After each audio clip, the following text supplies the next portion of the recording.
کراچی میں ایک بار پھر گولیوں کی گونج سنائی دینے لگی۔ شہر قائد میں فائرنگ کے 4 مختلف واقعات لانڈی، شاہ لطیف ٹاؤن، محمود آباد اور حیدرآباد کالونی میں پیش آنے والے ان واقعات میں 5 افراد جان کی بازی ہار گئے جبکہ ایک نوجوان شدید زخمی ہو گیا۔ تمام تفصیلات شامل کریں گے آج کی اس ویڈیو میں۔ السلام علیکم، آپ دیکھ رہے ہیں حق پاکستان نیوز میں ہوں کاشف رضا۔ ناظرین، شہر قائد میں ایک بار پھر فائرنگ کے واقعات میں اضافہ دیکھنے میں آیا ہے۔ لانڈی، شاہ لطیف ٹاؤن، محمود آباد اور حیدرآباد کالونی میں پیش آنے والے مختلف واقعات میں 5 افراد جان کی بازی ہار گئے جبکہ ایک نوجوان زخمی ہوا۔ یہ سب جانیں گے تفصیلات سے، لیکن پہلے نظر ڈالتے ہیں ان افسوسناک واقعات پر۔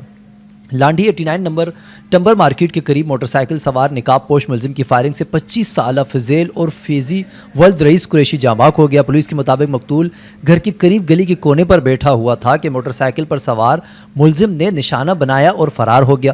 SHO لانڈی رضوان پٹیل کے مطابق جائے وقوع سے 9mm پستول کے 8 خول برآمد ہوئے ہیں جبکہ مقتول کے جسم کے مختلف حصوں پر گولیاں لگی ہیں۔ پولیس کا کہنا ہے کہ واقعہ ذاتی رنجش کا نتیجہ لگتا ہے۔ مقتول کا کرمنل ریکارڈ بھی سامنے آیا ہے اور اس کا بھائی قتل کے الزام میں جیل میں قید ہے۔ نجی TV فوٹیج حاصل کرنے کی کوشش کی جا رہی ہے تاکہ ملزم کی شناخت کی جا سکے۔ دوسری طرف شاہ لطیف ٹاؤن کے علاقے عبداللہ گوٹ میں 2 گروپوں کے درمیان جھگڑا خون ریزی میں تبدیل ہو گیا جس کے دوران ہونے والی فائرنگ سے 45 سالہ کلیم اللہ جاں بحق ہو گیا۔ ریسکیو حکام کے مطابق لاش کو جناح اسپتال منتقل کر دیا گیا ہے۔ پولیس واقعے کی مکمل تفتیش کر رہی ہے۔ ادھر محمود آباد کے علاقے کشمیر کالونی میں ذاتی جھگڑے کے دوران فائرنگ سے 19 سالہ بلال زخمی ہو گیا ہے جسے طبی امداد کے لیے اسپتال منتقل کر دیا گیا۔ پولیس کے مطابق واقعہ ذاتی رنجش کا شاخسانہ ہے، مزید تحقیقات جاری ہیں۔ ایک اور افسوسناک واقعے کا ذکر کرتے ہیں۔ کراچی میں بیٹے نے فائرنگ کر کے اپنے ہی گھر کے 3 افراد کو قتل کر دیا۔ پولیس کے مطابق یہ واقعہ حیدرآباد کالونی میں پیش آیا جہاں ایک بیٹے نے فائرنگ کر کے باپ اور بھائی کو قتل کر دیا۔ پولیس نے بتایا کہ فائرنگ سے ملزم کی بھابھی بھی زخمی ہوئی جو دوران علاج دم توڑ چکی ہے۔ پولیس کا کہنا ہے کہ واقعے کی اطلاع ملتے ہی کارروائی کرتے ہوئے ملزم کو گرفتار کر کے اسلحہ بھی برآمد کر لیا ہے۔ پولیس کے مطابق مقتول امید اللہ بیوی بچوں کے ساتھ اپنے والد نعمت اللہ کے گھر میں رہتا تھا جبکہ ملزم اعجاز ایئرپورٹ کے علاقے میں رہتا تھا۔ ملزم نے پستول پر سائلنسر لگایا ہوا تھا۔ ناظرین، اب تمام واقعات کے کچھ اہم پوائنٹس پر بات کر لیتے ہیں۔ جب ایک بیٹا اپنے ہی والد، بھائی اور بھابھی کو گولیاں مار دے تو سوال یہ نہیں رہتا کہ قتل کیوں ہوا۔ اصل سوال یہ ہے کہ ایسا کب ممکن ہو سکتا ہے کہ ایک بیٹا اپنے ہی خون کی پیاسا ہو جائے؟ کیا ہمارے خاندانوں میں اتنی دراڑیں آ چکی ہیں کہ دشمنی اتنی گہری ہو گئی کہ بات چیت کے بجائے ہم بندوق لے آتے ہیں؟ منصوبہ بندی یا اچانک قتل ہوا، اس پر بھی بات کر لیتے ہیں۔ ملزم اعجاز نہ صرف ایئرپورٹ کے علاقے سے آیا بلکہ اس نے پستول پر سائلنسر بھی لگا رکھا تھا۔ یہ واقعہ کسی اچانک اشتعال کا نہیں بلکہ ایک پوری منصوبہ بندی کا نتیجہ لگتا ہے۔ سوال یہ ہے، کیا خاندان کے اندر اتنی نفرت پھیل رہی ہے کہ وہ اس حد تک چلی جائے؟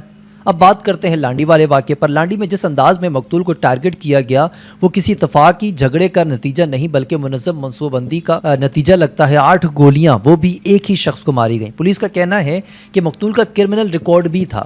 اب بات کرتے ہیں دوسرے واقعے کی۔ شاہ لطیف ٹاؤن علاقے میں اسلحہ عام کیوں؟ 2 گروپوں کے درمیان جھگڑا ہوا اور فوراً ہی اسلحہ باہر نکل آتا ہے۔ آخر شہر کے ان علاقوں میں اسلحے کی دستیابی اتنی آسان کیوں ہے؟ کیا وہاں کچھ ادارے صرف پریس لیز تک محدود ہو چکے ہیں؟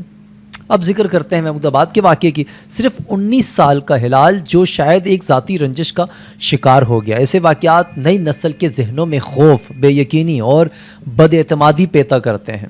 ہر فائرنگ صرف ایک شخص کو نہیں بلکہ ایک پورا محلہ، ایک پورا معاشرہ زخمی کرتی ہے۔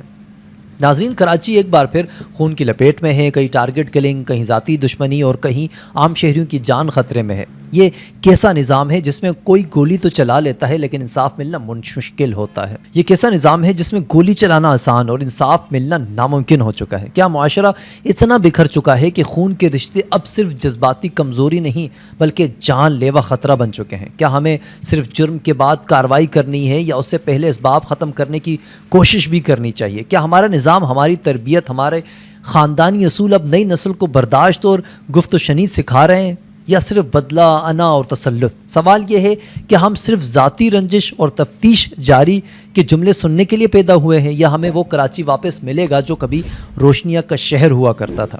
کمنٹس کر کے اپنی رائے ضرور دیں اور مزید اپڈیٹ کے لیے دیکھتے رہیں حق پاکستان نیوز۔ کاشف رضا کو اجازت دیجیے۔ اللہ حافظ۔